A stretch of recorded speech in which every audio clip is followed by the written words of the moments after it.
A workshop was organized at the University of Mauritius to celebrate World Press Freedom Day. The theme was mainly on disinformation, which reflects a key concern in society driven by digital media.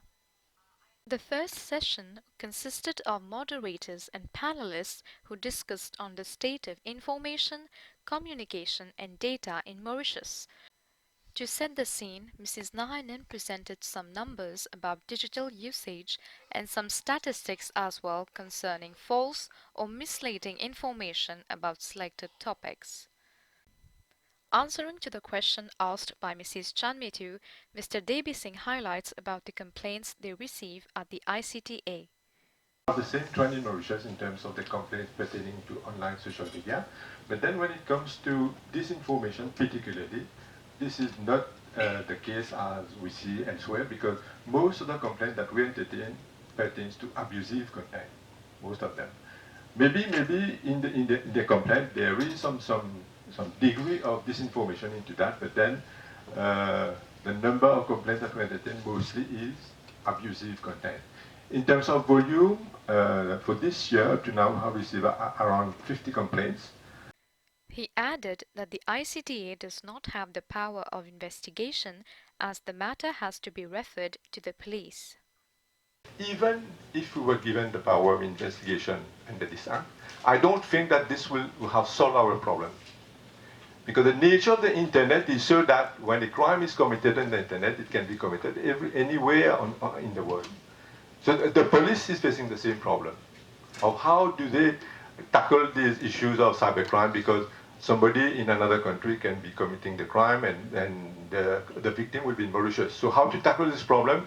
It's a very difficult problem in terms of the legal traditional way of doing things. Mrs. Madab elaborated on technology and human rights in Mauritius. I get very emotional when I see the level of ignorance, especially not only in Mauritius, but everywhere, with regard to the focus on technology, the focus on technological laws, and the neglect of human rights laws brought in equilibrium to technological laws.